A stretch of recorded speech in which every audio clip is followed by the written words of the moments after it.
like a less serious topic. Salvation. So my idea to talk about right now is death. Anyway, here we go. Hey, everybody. This is a podcast on divorce. That's such a good song. Oh my God. People gonna be like, don't do a podcast. Just let us listen to this song. Dance the whole time. Just watch his dance. People getting in car wrecks right now. Oh, man. Well, welcome back to whatever this is. I would say last week, I can't remember if we said we have 3 listeners. I think we got 5 this week. I would say 5. 5.5 for sure. Okay. So we've talked about, I don't even remember, marriage, being offended. Man, we talked about, what did we talk about last time? Terrible Christians. Okay. So really encouraging topics. Like, It's about to get even better. but no, I feel like we should lighten the mood a little bit. All right, no wrong with Things, that. just joke around a little bit. We have joked around, but we need like a less serious topic. Salvation. So my idea to talk about right now is death. Muerte. No, I'm serious. I Death feel like is that's something yeah. that people, obviously everybody deals with. Everybody's born and everybody dies. And most people, I say most people, but who knows? I would say in general, most people don't know how to process death, probably. Is that a good way to say it? I think they process it, but it's what they were taught. Like they don't Yeah. in a healthy way, know how to process death. Yeah, so like obviously scripturally or biblically, the book of Job has a lot to say about that, and we'll probably mix in some truths from his life and things like that over the next few minutes as we talk about this. But to make it really, really, really emotional, my goal is to make you cry. It's not gonna happen. Yeah, probably won't It's happen. not gonna happen. It's been a while. Just terrible person. Yeah, I'm a robot. No, but I would think like, what has been your experience in life with death?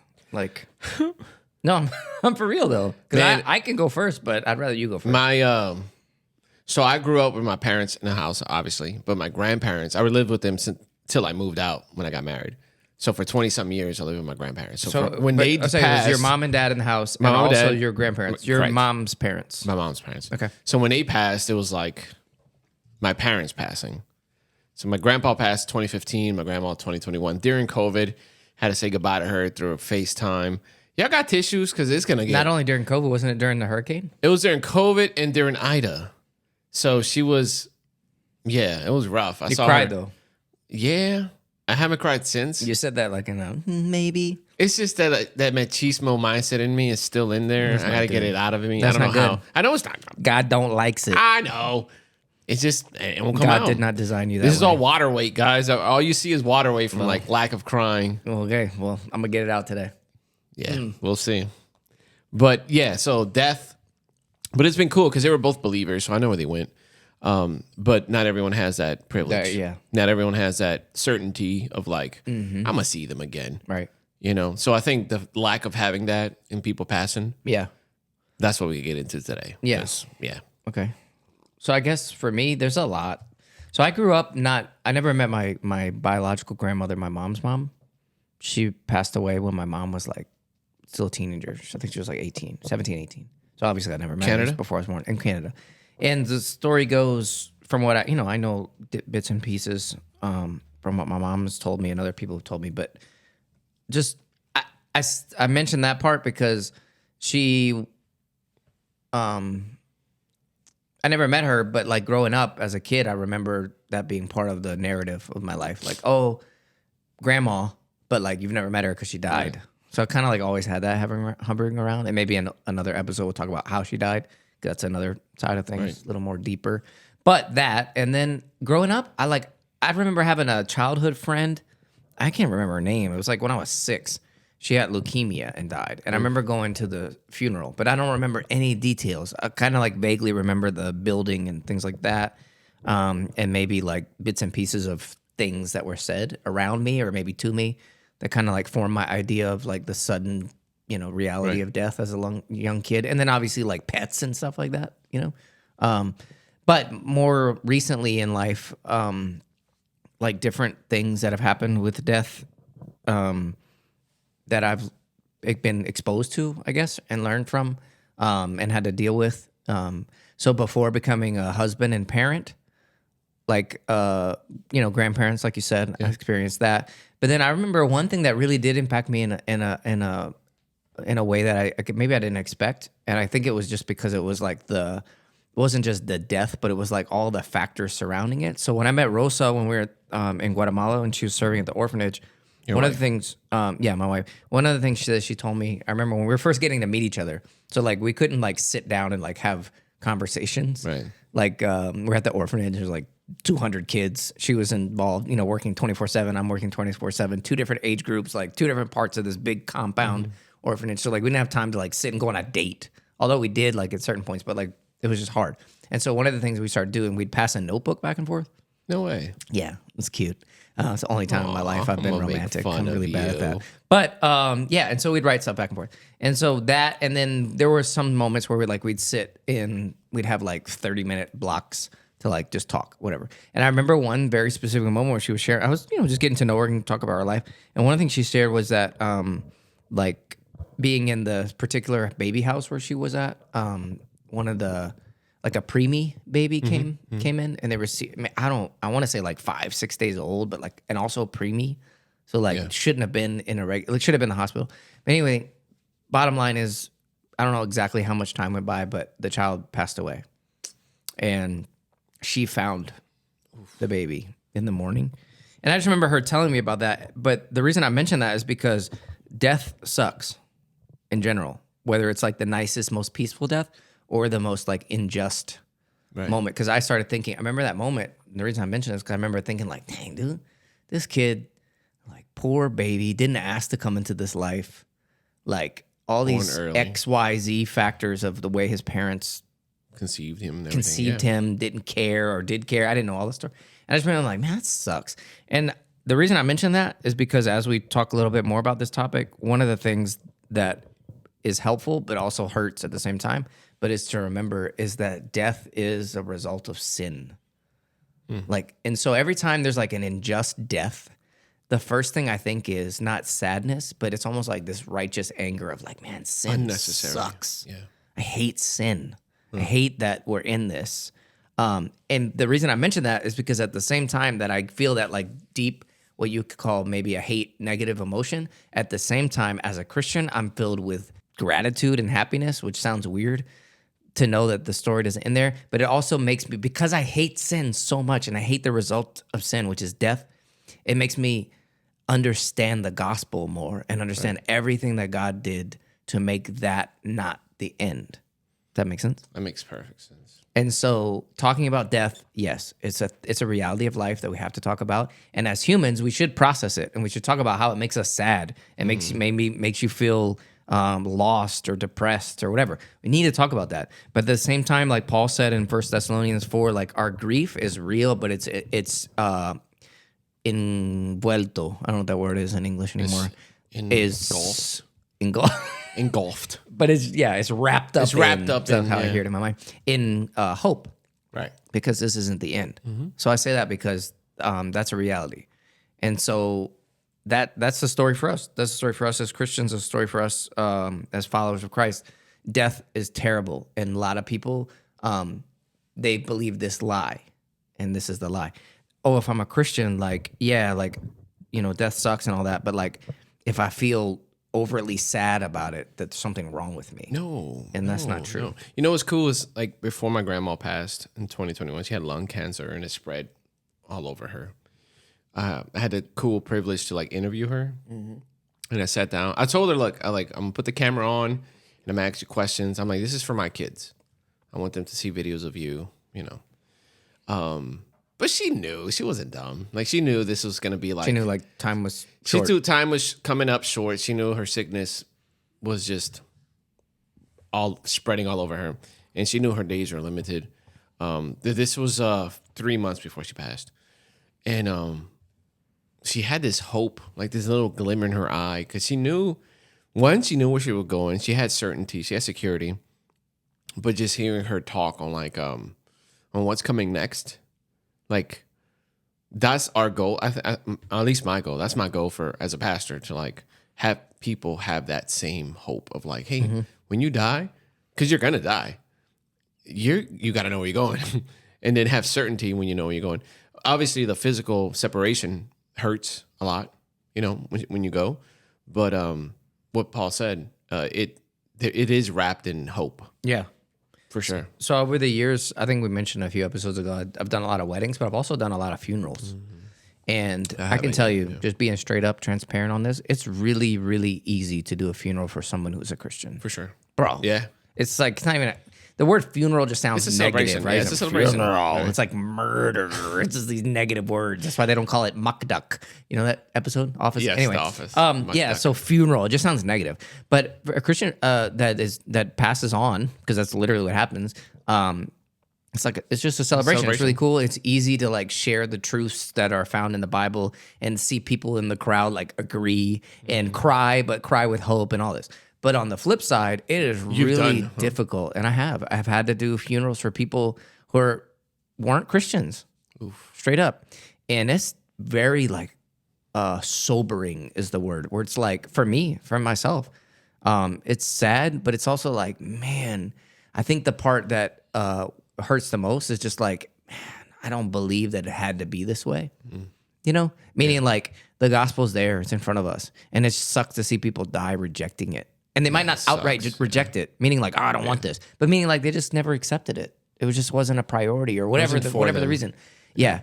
And so going back to like a funeral for a Christian, some of the things that always come to mind that I say in those Christian funerals is like the idea that, one, the feeling of sadness that you have is totally fine because God designed you that way. Mm-hmm. And in the sense of, he didn't design sadness.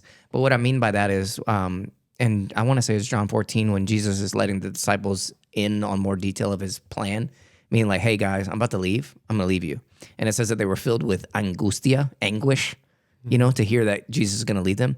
And that feeling that they got is the exact feeling that people feel when like a loved one passes. Right. You have this anguish, right? Because you know that there's going to be a temporary moment of physical separation from that person. And God designed us to be in relationship with others and with him. Right. And so anytime that we're separated for that, whether it be for a minute or for 10 years or whatever it is, it hurts. Well, we feel that. It sounds weird to say, but it's a good thing to feel that. But the very next verses of the famous chapter, I want to say it's John 14. I could be wrong, but I think that's it.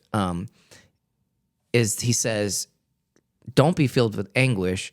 I leave you a gift, and it's a gift that the world cannot leave you. I leave you with peace in your heart and peace in your mind, right? And he says it's a gift that the world can't give you. What is he saying? He's saying that like, yeah, I'm about to leave you, but it's totally temporary. Like, it's okay, right? That's one of the things. And so I always share the follow-up like illustration of that, and I'm pretty sure it comes from a true story, and this is relevant in a lot of people's lives. But there was a young mom she was a single mom. She had a 16-year-old son and like a 7-year-old daughter, and her 16-year-old son was killed in a sudden automobile accident, right? And so she had to plan everything, funeral, all those things. You can imagine the chaos and just the emotions of the moment.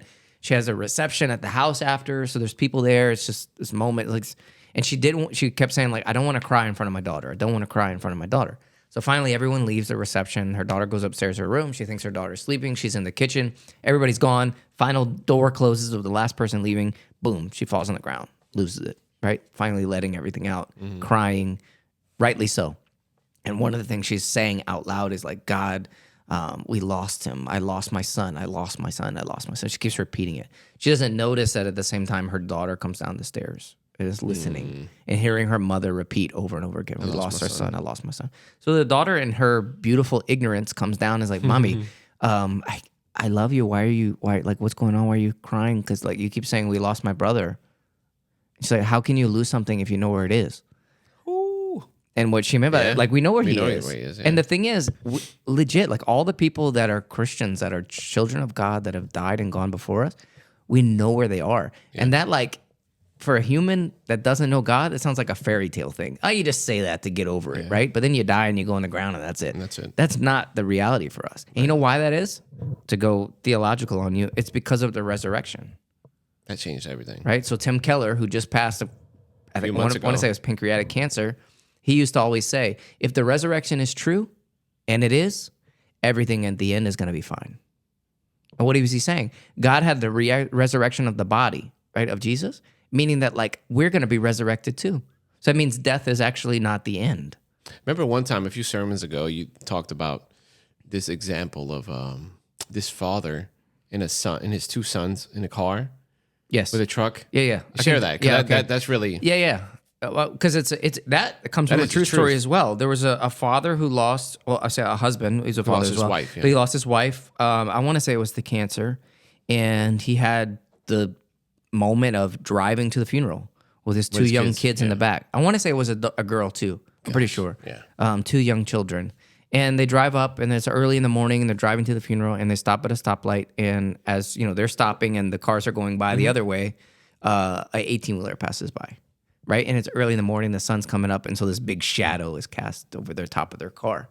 And so he turns around, and he looks at his kids, and he's like, "Hey, did y'all see that 18-wheeler go by?" And they're like, "Yeah." He's like, "If you had to choose between one or the other, would you like to be hit by the 18-wheeler or hit by the shadow of the 18-wheeler?" And they're like, Daddy, shadow, you're crazy. Of course, shadow. And he's like, let me just tell you, we're going to mommy's funeral right now. But I just want you to hear something. The death that hit mommy was just a shadow because the 18-wheeler, por decirlo así, to say it that way, hit Jesus. Like Jesus took the ultimate death, the real death. He experienced it. So that now, if you're a child of God and you know that what Jesus did for you, shadow of death is the only thing that can hit you because it's not permanent. It's not forever. And which ties back to Psalm 23. Yea, though I walk through the valley of the shadow of death, I will fear no evil, for you are with me. awesome. Meaning that death is just a shadow. It's not the It's end. not a permanent thing. No. It's actually, which is crazy, and people who, if you were not a Christian, you listen to this, sounds insane to say, but it's true. Death is the beginning. You know, and if you can tie that into spiritual life, it's the same thing. So when does your spiritual life begin? When you die to self, right? There's a death that takes place, and you're born again spiritually. It's the same thing in our physical death. Like we die, and we're born, like not born again, but like we that's when real life begins. Starts. Yeah. You know, I think that's why it's important for us to have urgency to share the gospel because, man, like I have the privilege to go to this elementary school every Thursday to preach to these kids. yeah, And it was this one day where these kids were just acting up. They were not listening, man. And I was like, all right, everybody stop. Just listen real quick. I'm going to give you a story. And I was like, what if we all take a field trip to the Grand Canyon? We all at the Grand Canyon. There's like a little cliff, right? Y'all have seen the Grand Canyon? Everyone's like, yeah. I'm like, it's like a big drop off. And imagine we all show up in a bus and we're all there. And we're looking at the beautiful Grand Canyon. We're looking at all this really cool stuff. But then two buses show up. One bus is a bus full of puppies. So everybody's like, oh my God, puppies. And then the other bus is a bus filled with kids who have like special needs. So there's kids who can't hear and kids who can't see, who are walking, you know, with glasses and with the little, you know, with the walking stick. And imagine we're all looking at the puppies. We're all distracted with the puppies. And like in the kids with the special needs, they all take off and they all go look at the puppies. Well, you know, go to the puppies. And one of the kids who can't see starts walking closer and closer to the cliff because everyone's distracted with the puppy. I'm like, but you saw that person. You saw that kid walking closer and closer. What would you do? The other kid, I would yell. I would scream. I would yell really, really, really loud. I'm like, but you would do something about it, right? Right. I'm like, because he's going to fall. Yeah. He can't see. He don't know that there's You'd a run cliff over there. there. He has no idea. You'd run over there and grab him. Hey, I'm yep. like, and that's why I'm here this morning. I'm like, I'm Damn. here because, oh, don't say that word. said a bad word. I'm sorry. It's true. I'm like, that's why I'm here this morning because all of us are going to be walking towards that cliff. And we gotta save the people that we say that we really love. Yeah. And like just like my grandma, one day got saved, my grandpa got saved. You have family members who are sick. We're all gonna die. That's why evangelizing, I guess I always go back to that. That's it. The mission of life is if we know we're gonna die, because we're gonna die, sickness, a car, 18-wheeler, whatever, we gotta do something about it. Yeah. It's like the people that pray, and it's great, right? We talked about prayer last week, what prayer is. But it's like there's people that I know personally, and they're good friends, honestly. And they just, all they do is pray for healing. Well, that's great. You know what? I don't doubt for a second that God can heal you. And let's say he does. He can. But you know what? Let's say you got cancer today, and God heals you tomorrow. You're going to get sick again. Yeah, you are. It might not be cancer, but you're going to get a cold. Right. You're going to get sick in some way. Right. And you know what? You're eventually going to die. Yep. So what is the truth of that? Is that all healing in this life is temporary. Yep. The only healing that is permanent is spiritual healing of the heart. And so like I would, it sounds crazy, and my wife would be like, "Don't say that, David." But like if I get cancer tomorrow, my heart is healed. I'm fine. I'm healed. Like I'm going home. For sure. And so I think that's why Paul talked about that. He talked about how like free me from this body of flesh, because like he understood. Like he's like, I don't know about you. We talked about being a terrible Christian last week. Like there comes a point in your walk with Christ where you're just like over it. And what I mean by over it, you're over by the own sin in your life. You're just like, man, I'm ready to go home, bro. I get that, yeah. Like I know, like I get that, like I'm never gonna be perfect, and I understand that, and I accept it, and I keep battling, and I'm fighting, but like I'm just tired, and I'm tired not just of messing up the way I feel emotionally after I mess up, but I'm tired of failing my heavenly Father. Like I'm just over That it. disappointment. And so there come these moments, where, like, bro, just take me home, man. I'm ready to go, man. Like, and that's it's not a negative thing. It sounds crazy to people who don't understand this, but like it's like a thing to say, like, man, like, nah, like this life isn't where it's at. But what holds us here is what you just said. Is I'm not. How about with the bottom? I went to Grace King. Okay. All right, just so you know, I'm not content with understanding all this and then being like, all right, God, just take me. Right. Because that's like the example you just gave. That's like me saying, like, I just want to be with the puppies. It's like, no, man, it's time to get to work. Like I gotta bring more and more. I gotta bring as many people possible with me on this journey, for them to understand the gospel and be able to know. And man, it's just like, yeah. So death. But it's cool. Like even through death, like you look at people like Tim Keller, and I use you shared me a podcast that Tim Keller preached back in 2001. And this dude from his grave is still teaching us things that, and I again, I go apply to my grandma. Like I look at her life and I look at the legacy she left behind. She's still teaching me through things that, because she served others that hated her. She served people who she had every reason to be like, nope, get out of my house. But she showed God's love, and I use her and a lot in my sermons because I'm like, that's the closest thing I had. You know, I have my mom, who's an extreme example for me. But I had two moms, man. I really did. Yeah. And she taught me so much. But through her death, through her passing, like she's taught me a lot. Yeah. And I think a lot of us, I want to go out that way. Yeah. You want to go out that way. I want my kids to be like, man, when my dad passed, like he taught me. But a lot of us, obviously, not all of us have that amazing opportunity to do that. But while you're on earth, like, know that it's temporary and know that you're going to go one day. So while you're here, do what you got to do. Do what you got to do. Yeah. Like, be an example. About you. Yeah. Yeah. And I don't think this is changing the topic on you, but I think it's worth mentioning. Going back to the funerals that I've done for non-Christians, something that they say a lot?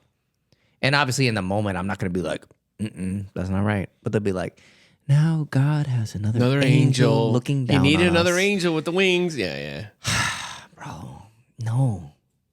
Like, and I'm not just saying that in my opinion. The Bible is so clear. Like, study it, love it, read it. Like, that's not it. And people say that because it makes them feel better emotionally for the rest of their time on earth. But that's not where it's at. I don't want my grandmother to be with the job of looking over me. I want her to be experiencing and loving Jesus, like, and just being in his presence. Like, I don't want her looking at me because I'm still a failure. Like, I don't want her looking at me. She's gonna be let down looking at me. Like, don't look at me, man. Mom. I'm sorry. Now, that can get you into the conversation of like the saints, and the Bible talks about in Hebrews about how they're like this, like almost like the imagery of like a stadium, and they're all looking at us run the race. I don't want to get into all that today, but like I don't know how much people in heaven see on earth. I don't know. There's debate about that, but I will say, I can tell you right now, they're not our guardian angels. They're not. They're in the presence of Jesus, and which is really cool. And that's even debatable. Did you know that? People say that like, oh, no. You don't like, see there's Jesus debate yet? between Christians. Yeah, that your soul sleep. You know what that is? Nope. Talk about like when you die, you're just in the grave and you're asleep. Yeah. Let's make that another. We'll make that another podcast. Okay. But no, that's not what Paul talks about absent with the body and present with the Lord. Like, it's not that complicated. People just like to overcomplicate things to sound smart. I like to uncomplicate things because I'm stupid. So like, I need to We're know just those things. stupid. Yeah, and I think that's why the 3.5 people that listen to this podcast are encouraged, because they're like, oh crap, that's a good thing. Like, I'm not alone in this. Like, these are two guys that are just trying to figure out as they go as well. So that's cool. All right. So death, love it, hate it. No, I don't know what to say.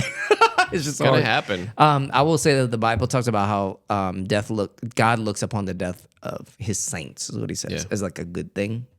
If I'm paraphrasing and summarizing, but that's like God knows what's up, and I trust in his plan. So But it's cool. Like, for instance, this Sunday we talked about, we can be sure. Like, you can live assured you know where you're going to go when you die. yeah.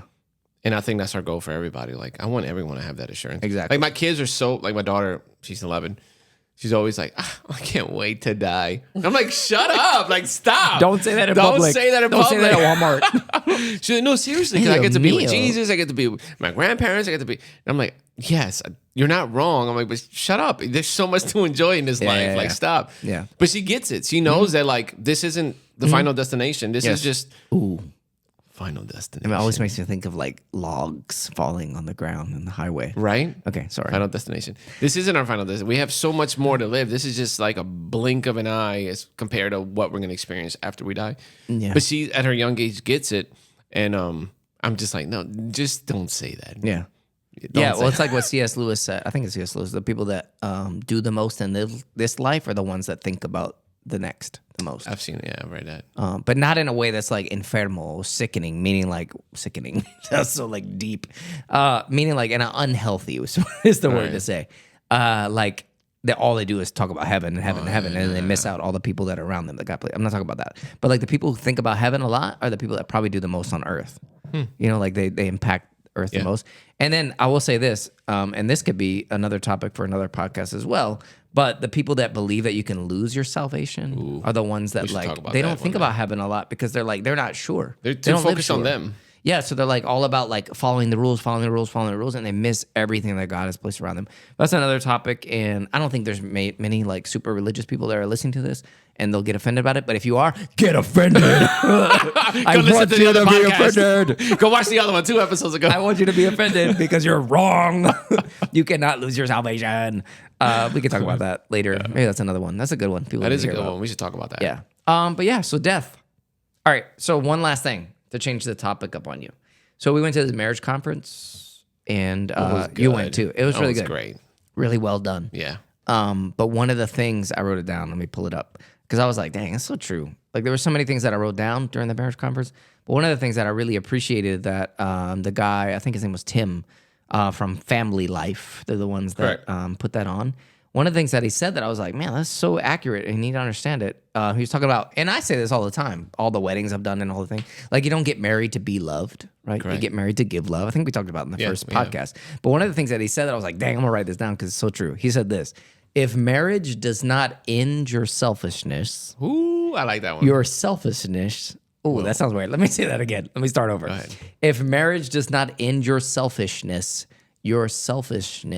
will end your marriage. Let me repeat that. If marriage does not end your selfishness will end your marriage. What does that mean? It means that you bring in 2 imperfect, terrible people, because we're all Horrible, terrible. We all jacked mess up, individuals. right? But one person is like, nah, the other person's the problem. And that's their whole life. That's their whole That's their marriage life. identity. That's their whole thing. Like, no, If I this have a person did reason. this, and if this person did that, that's a whole different topic, though. We could go. No, but what I'm saying is, I think it's beneficial because it's something that applies to every, and not just marriage life, but in any life. But what I'm saying is that, like, if your whole life is based on making excuses for your behavior and saying, yeah, I act like this, but because X, Y, of Z, this person, but yeah. that person just sucks. They're terrible people, and everybody around me is terrible. You know what that's called? It's called selfishness, and it's called unself-awareness is what it is. And you don't understand that you're jacked up just like everybody else. And the moment that you get married, though, you enter into a oneness relationship with another imperfect human being. And it's like Chris Rock said, if 2 people are trying to move a couch, but one person doesn't want to help, it's really hard. But if both people are like, yeah, let's move it, it's easy. That's the whole point. There's so many people that enter into marriage and they think the other person is the problem the whole time, right? And they just want to And change they're probably the other right on person. some things. They're probably right. For sure. But Ultimately, man, take ownership. It's a mirror. Marriage is a mirror. yes. If your marriage sucks, you suck. Yeah. Fix yourself. Yeah. It's not just the other person's Every fault. problem you have in a marriage is just a symptom of something deeper that you're dealing with. And the reason I bring up marriage is not because if the single person's listening, like, I'm gonna turn this off because it don't apply to me. No, because marriage is just a microcosm, big word. You know what that means? Nope. No, me neither. I just said it. But it's like, it's red just on a the way mirror up. of what the reality is in our Yeah. own life and Yeah. whatever relationship you're in, friendship or whatever, Yeah. coworkers, whatever. Like if we look at ourselves and be like, all right, how can I help myself be better by serving others, realizing how I really am, why I feel the way I feel. When somebody cuts me off in traffic, why do I feel the way I feel? It's not just that moment. Like there's just deeper things. Yeah. And so I think we always come back to that because, and to tie it back into death, which sounds weird, the best way to live is understanding that. Like understanding that like we are not okay. And the only way to be okay is to be a creation that connects with your creator. And he really, once you start connecting with the creator for real, he starts letting you know who you really are. And you start realizing, oh, dang, I think this way because of this. I act this way because of this. I think this way, or I talk this way because of this. And man, that really helps. It helps you live in the moment. And then when you combine that with the gospel and living like a Christian, man, you don't fear death. You don't fear anything. You're just like in the moment. You want to live. Yeah. And I think that's why the Bible's clear, man. Like, die to yourself. Like, Yes. talking about death. Like, I got to die. Like, I wake up in the mornings and I got to die to myself. Every day. Why? Because I have expectation for my kids, my wife. But it's unrealistic expectation sometimes. So I have to die to myself in a sense of, like, not hating myself, but in a sense of, like, okay, Yep. it's not about me. One, Yeah. understand it's not about me. I'm going to mess up. I'm going to fail. I surrender it all to you, God. Because if I think it's depending on me, I'm definitely going to mess up. Right. And I think dying to yourself on a daily Yeah. is extremely helpful. Yeah. Yeah. And I think that when it comes to, just to tie this all in to end this, I would say this. I mentioned Job at the beginning. Two things that I could give you, two truths from the book of Job and the life of Job. I mean, there's a lot of things, spiritual warfare and all these things, how it starts. But I'll say two primary truths that come from the story of Job that are applicable to people who are experiencing suffering or death in this life. One thing is, Tim Keller talks about this. If you have, like Job, if you have a God that is big enough to get mad at because he doesn't do the things the way you think he should, why are you mad?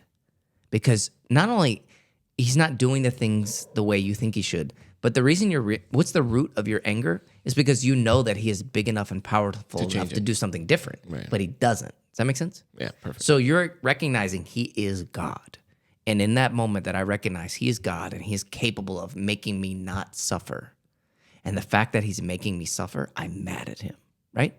Okay, it's cool. You can admit that. I've lived that. You admit it, right? But at the same time, if you're admitting that he's big enough and powerful enough to change your circumstance so you don't have to suffer, well, that's fine. But at the same time, you also have to admit that he's big enough and powerful enough to have a reason why he's allowing you to suffer that you're not capable of understanding. Does that make sense? That's very good. And that is very comforting if you know him, right? To the fact that, okay, yeah, I'm actually mad. In my humanness, in my finite, limited humanness, I'm mad because I wish you wouldn't make me go through this. But at the same time, I have hope and I love you because I know that you're big enough to have a reason why you're allowing me to go through this. And shoot, I think we live that truth every other week in this human life. I'm living it right now. So I'm like, man, I wish you could change what I'm having to deal with right now. But at the same time, I trust that you have a good Because reason. you're powerful enough, I know that you're in control. Yep, you have a reason why, and I'm okay with that. So that's one truth. And then the other truth, to end on this, about death, about suffering, and this is so true. If you read the story of Job, everybody likes to talk about Job, and they'll say, he went through all this stuff, but at the end, what happened? What did God give him? Double of everything he had, right? And they like to talk about that. But one of the things you never see in the story of Job, although he did receive double of everything he lost, God never in any moment in his suffering told him that he was going to receive double. Not only that, he never told Job the purpose of his suffering. Now, what do I mean by that? If in the middle of when Job lost his kids and he lost his money, Livestock, everything. his meat, all that. Everything. Although he didn't lose his wife, which is weird. She must have been a really terrible human. I'm just saying. Like, I'm going to take away everything I to was make like, you I don't want her suffer. up here. Oh, but you can stay with your wife because she makes you suffer anyway. No. Okay. But he loses all those things, right? What if in middle of that suffering, God would have intervened and said, hey, Job, let me just tell you two things. One is I had a conversation with Satan that you don't know about. So hold on tight. I'm with you. I'm with you. right? He doesn't do that. And not only that, what if he would have jumped into the story and God would have told Job, hey, Job, you're suffering. Two things. You're going to receive double at the end. And not only that, David at Speed and Josue Gomez and millions of other people, 2,000, 6,000, however many years in the future, are going to be talking about your example. So hold on and move forward. Job would have said, Cool. you know what? All right, I can do this. He didn't. Now check this out. Think about your own suffering for a moment. The way you handle it and the way you trust in God, God might be doing something that's for the future that you might never see. But he doesn't intervene in the moment to tell you, hold on tight, because I got something. I know why I'm allowing this. Does that make sense? Perfect. And so he doesn't tell Job, hey, I'm going to tell you the future purpose of your suffering in the middle of your suffering. Because why? Because then his trust in God wouldn't have been 100% pure. His trust in God would have been in God, But but I'm getting out of this. it would have been in his own self. All right, cool. People are going to think good about me in the future. Let me hold on. No. And so a lot of times people in the middle of death and suffering, they struggle. But if you know the Lord, my advice, my biblical advice to you would be to hold on, even if God doesn't ever give you the answers, because he has them. And he has the reasons why he's allowing certain things in your life. You just have to hold on. That's good. Yeah. I think no, that's really good. He doesn't give you the plan like Ocean's 11. We're going to do this, we're going to do this, we're going to do this. Yeah. Just one step at a time. Yep. And it's just up to us to trust. And it's hard, man. Like Yeah. I got this young girl, young single mom in our church dealing with battling with breast cancer. And she's going through her emotions, man. Like why? Moment to moment. Moment to moment. Yeah. But having Jesus in her life, she has that hope. Yeah, I was about to say, I know who you're talking about. And she doesn't understand probably, but I would say just outside looking in perspective, it's like, dang, you could tell that person is depending on the Lord. Absolutely. And that's what I'm saying. That's what I'm getting at is if you don't have him, man, it's miserable. The word I would use is existence. You're just like, Yep, you're just floating along. floating along and hoping that things will get better. And when it doesn't, like that rocks you to the core. But when you have Jesus and you have that relationship and you have that hope that like you're saying, like he doesn't give you all the answers, but you know that he's in control. Like he's not giving you the answer, but he's in control. Yep. Just the fact of knowing that gives you this sense of peace that doesn't make sense, gives you clarity, gives you love, acceptance, and it doesn't make sense to the world, and we're looked at like crazy. And I get it. It makes sense. But ultimately, like until you experience it, like you won't life sucks without him. Yeah. Does that make sense? Like it just sucks without him. I mean, everything points to this truth that like creation only finds its purpose or its significance or its reason for existence in relationship with its creator. I don't know if you remember, not to extend this much longer, but during the pandemic, this was such a weird but really cool thing that I felt like God was, I mean, maybe not just me, but like I felt like I was aware of more than ever. There was these videos that came out of different towns and places all over the world where people were all quarantined and they're all inside. Mm-hmm. And the fact that it was quiet in the towns, and that animals that like lived up in the mountains, they would start coming down into the towns, like walking the streets, right? Like these wild, like mooses and all that. Mooses. Mooses. Mimosas. Mices. Geeses. You know what I'm talking about? Yeah. Okay. I think this actually does tie into our topic. And so I guess we get it. I feel like I say this like 8 times during this. Say all that to say? Or? Well, I say all those to say, and then I also say, let's end with this. And then there's like another 30 minutes of my dumb voice just talking. So whoever is ready to turn this off, you can turn this off. You don't want to listen to this anymore. But I'm going to say one more thing. When it comes to like just the reality, the finality, I don't even know if that's a word, of death, right? And just the like what you just articulated. It means what you just explained. I understand. That's what I mean. Okay. I went to college for a little bit. Yeah, exactly. No, you did. No, you did. That's 2 right. years, yeah. Yep. Okay. Yep. You like Matt Damon. Okay. You know what I'm talking about? How you like you were the them apples? janitor. Okay. But these, right? Well, why do I mention all that? Because the Bible talks about how we are God's greatest creation, right? And there's an example if you imagine a clock that not a Apple Watch, but like an intricate, like old-timey clock, right? Whether it be like a big grandfather clock or something. Yeah, right? Okay. And all the little gears and everything that are inside. imagine that as creation, that God created the world, and it's like this clock, and you have all these different, like thousands and thousands of little pieces that if one piece like is just out of whack, it like messes things up. But then imagine that like he makes that clock, and then he has the centerpiece to the clock that is like the primary gear that makes it all like function correctly, right? We would call it the most important piece or the masterpiece. And Ephesians 2:10 says that we are God's masterpiece. So imagine like he puts in the masterpiece, right? But then all of a sudden, Adam and Eve sin. The masterpiece, instead of turning the way it's supposed to turn and like function within creation, it starts turning literally the opposite way. And how that would affect everything else, right? And so there's this theory that like animals, they know that humans are not in perfect relationship with their creation. So like a bird that's like on the street, if you walk up to it, unless you're like in New York with a pigeon, you know what I mean? You know what I'm talking about?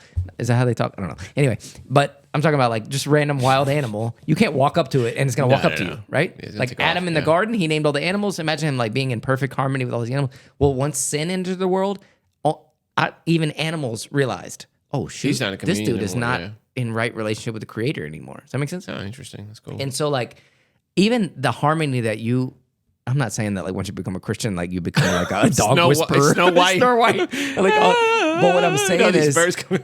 that sin has affected every area of life, and death Yeah. is like the moment, the thing that makes it so obvious that sin is terrible and it sucks, right? But it doesn't. That's not the final word. It doesn't have to be that way. And so I think that just it's encouraging for people to know that. And just so you know, like when I do walk outside, a bunch of birds like land on my shoulder. I got squirrels in my front yard. You know that's bro? Enchanted. We got kids. Yeah, I got like cockroaches that follow me around a little bit. Ugh. It's the movie.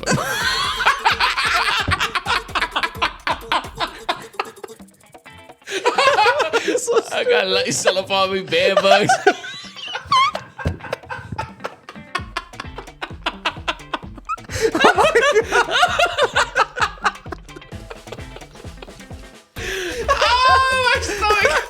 What does this have to do with anything right now? Oh, yeah. So, Death.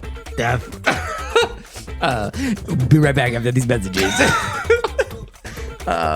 Yeah, so, yeah. Boom, right there. Do you remember this? After these messages. Death? No, No, you don't remember I that? have no idea what that is. Oh, come on. Somebody's got it that's listening has to remember that. It's like Saturday morning cartoon. After these messages. We'll be right back. That just give you some unlocked nostalgia? something. I remember that. Yes. We didn't have cable. Yeah, no, So we we're did broke. Saturday morning. Yeah, Right back. I remember that. You lying? Kind of.